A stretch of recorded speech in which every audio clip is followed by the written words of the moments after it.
ከስር በኮሜንት አንዳንዶቻችሁ ለምንድን ነው በዚህ ሐሳብ የምትጠይቁኝ ነበራችሁና አድምጡ። አሁን አድምጡ ማለት ነው። ምን እንደምል ሰማላችሁ፣ ለምን እንደገባው።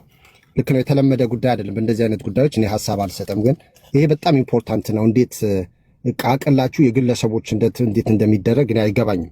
በመጀመሪያ ይስማዕከ ወርቁ የት ነው የምትሉት? ዶክተር ሆኗል በሳይኮሎጂ ኦር ፊሎዞፊ ወደ 4 ወር 5 ወር አካባቢ ጀርመን ተመርቋል፣ በዶክተሬት ዲግሪ ማለት ነው። ሶ ዩ ጀስት ሃቭ ቱ ኖ ዳት አለ። ግን ከዛ በተረፈ ጉዳዩን እንደ ቀልድ ማየት የለብንም ቴዲ።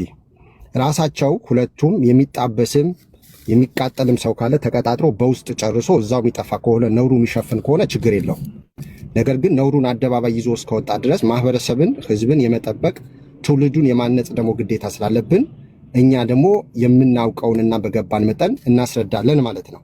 ሶ አንድ ሴተኛ አዳሪ ሴት ገላዋን ሽጣ ፎቅ ከገነባች ከዛ በኋላ አይ በአጭር መንገድ ገላዋን ሽጣ ቢሆን ፎቅ ሰርታለች፣ ሆቴል ከፍታለች ብሎ ያንን መንገድ ሌሎች ሰዎች እንዲከተሉት የሚበረታታ አይደለም።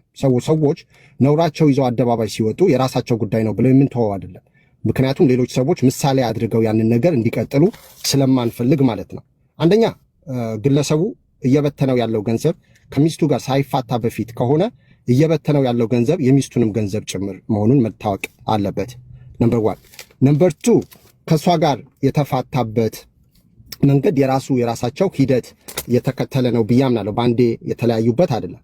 እቺ ሴት ግን በማህበራዊ ትስስር እኔ ባየሁት ደረጃ መዝሙር ከመዘመርና የራሷ የምትለው ወንጌልን ከማስተላለፍ ውጪ አንድንም ሰው ስትዘልፍ አላየንም። አይ አም ዊዝ ሄር ፉል ሃርትድሊ ነው። ትልቁ ነገር ግን ለምንድን ነው እዚህ ውስጥ እኔ አስተያየት መስጠት የፈለግኩት? እውነቱን ለመናገር በተለይ ላለፉት 3 ቀናቶች በተለይ ሜላት የምትባለው ልጅ ስለ የፋሲካ የተናገረችው ቪዲዮ ስፔሻሊ ስለ እናቶች ኃላፊነት እንዳለባቸው ተጠያቂ መሆን እንዳለባቸው ልጅሽን መቆጣጠር ካልቻልሽ ብላ ሴትዮዋን ለመድፋት ለማቃጠል የሄደችበት ርቀት ከራሴ ጋር የተሟገድኩበት ነው ቴዲ። ምክንያቱም እኔ ባለትዳር ነኝ፣ 4 ልጆች አለኝ። እኔ ልጆቼን በጣም እወዳለሁ፣ ባለቤቴን በጣም እወዳለሁ። ነገር ግን ልጆቼ ሲታመሙ በጣም ይጨንቀኛል። የባለቤቴ ጭንቀት ግን ከመጠን በላይ ነው። እኔ ገና እሷን ማረጋጋት አለብኝ። እናቶች ደግሞ የሚከፍሉት መስዋዕትነት ቀላል አይደለም። ልጆች ደግሞ ሊወድቁ ይችላሉ፣ ሊሰበሩ ይችላሉ፣ ብዙ ነገር ሊደርስባቸው ይችላል። የሚደርስባቸው እየጠበካቸው በትንሽ ደቂቃ እንትን ነው። በቃ እዛው ለነሱ ፕሮባብሊ ምግብ ኩክ እያደረክ ሊሆን ይችላል። እዚህ ጋር አሉ ስትል ሌላ ቦታ ላይ ይሄዳሉ። እቺ ሴት ልጇን አጥታለች፣ ትራጄዲ በሆነ መንገድ። አት ዘ ሴም ታይም ባሏንም አጥታለች። ባሏን በሚስመው ከንፈር እቺ ሴት ልጇን አጥታ ተቃጥላ ምን ብላ ለ3 ልጆቿ ለምን ኖርሽ በሚል ደረጃ ለምን ራስሽ አላጠፋሽም በሚል ደረጃ የሄደችበት ርቀት ማንም ይሁን ማንም ሲያስተባብለው ማየት ያማል። ይሄ ዘር ሊሰጠው የሚገባ ጉዳይ አይደለም። ይሄ ሃይማኖት፣ እምነት የሚሰጠው ጉዳይ አይደለም። ይሄ የሴቶች ጉዳይ ነው። ይሄ የአንድ እየተቃጠለች ያለች ራሷን ግን አኑራ ህመሙን ተቋቁማ ልጆቿን ለማሳደግ እየጣረች እናት ጉዳይ ነው። እቺ ሴት ባሏን አታ ልትረሳው አትችልም። 3 ልጆች ቤቷ ውስጥ አሉ። ልጆቿን ስታይ ባሏን ታስታውሳለች። ልጆቿን ስታይ ልጇን ታስታውሳለች። ግን ለመጽናናት ነው እየሞከረች ያለችው። እሷ ብቻ አይደለችም የተሰደበችው። እሷ ብቻ አይደለም ተጠያቂ የተደረገችው። በዚህ ህመም ውስጥ የሚያልፉ ብዙ እናቶች አሉ። ተደብቀው የተቀመጡ የቆሸሹ፣ መነሳት የማይፈልጉ፣ መውጣት የማይፈልጉ፣ ስም ይሰጠናል ብለው የሚፈሩ። እኔ በዛ ምክንያት በጣም ነው ኸርት የሆንኩት። ፕሮባብሊ አንዳንዶቻችሁ ወጣቶች ስለሆናችሁ ልጆች ስለሌላችሁ ዛሬ ላይ ቀልድ ሊመስላችሁ ይችላል። ነገር ግን እድሜያችሁ ሲገፋ ልጅ ሲኖራችሁ ለወደፊቱ ይገባችኋል። ያማል። ልጁ ገንዘብ የሚሰጠው ለመርዳት ነው ብሏል። ገንዘብ የሚሰጠው ለመርዳት ከሆነ ሰሌክቲቭ አይሆንም ነበረ ቴዲ። ለሁሉም ነበረ መስጠት የሚችለው። ሌላው ገንዘብ ያለው ሰው ሰውን መርዳት የሚፈልግ ሰው ፋውንዴሽን ነው የሚከፍተው። they already have foundation በማን በልጁ ስም። ለምንድን ነው በአደባባይ የምትበትነው? ለምንድን? የፋውንዴሽኑ ዓላማ በትምህርት ጉዳይ ከሆነ ሰዎችን ቢዝነስ ማስጀመር የሚል ነገር መጨመር ከፈለግ ዌብሳይት ላይ ታስቀምጣለህ። ሰዎችን ቢዝነስ ማስጀመርን መስራት ትችላለህ፣ ማስፋት ይቻላል። 60% ቲክቶክ ቻይና እንደሚወስደው እያወቀ እየበተነ ለሴቶች እየሰጠ ማሽማንን አይቻልም። ለሴቶች ነው እየሰጠ ያለው፣ ለማንም አይደለም። ይሄ የሚኮነን ነው። ብሬ ነው፣ ገንዘቤ ነው። አዎ፣ ግን እያባለክብን ነው። ትውልድ ይሄን እንድትቋቋመው አንችልም። ይሄ ብልግና ነው። ባለቤቱ በተሰደበችበት ከንፈር ተጣብቆ ሄዶ እየሳመ ምናምን የራሱ ቢዝነስ ነው። የስ ነገር ግን ብልግናውን ግን ልናልፈው አንችልም። ትክክል አይደለም። ትክክል አይደለም። ስለዚህ በዚህ ምክንያት አንዳንድ ሰዎች ሳይት ስትይዙ አይቻለሁ። አንዳንድ ሰዎች ባለፈ ቂም አሁን ልዕልቲ ምናምን ስታደርገው ሌሎች ሰዎች you just rather than going after the substance or the issue you just trying to attack her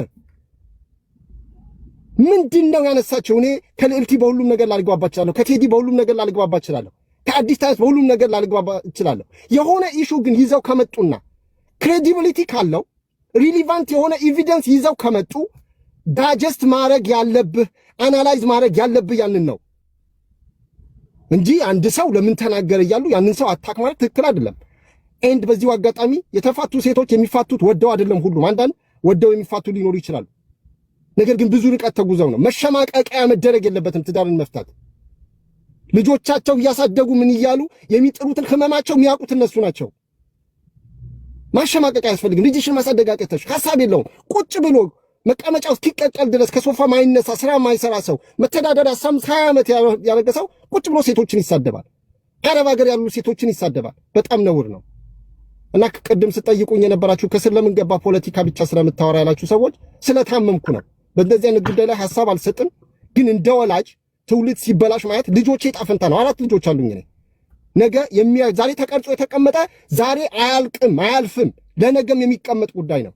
እና በጣም ስለታመምኩ ነው። የመጨረሻ 30 ሰከንድ ብቻ ለአንድ ለማድረግ አንደኛ ሲንግል ማም መሆን ወንጀል አይደለም።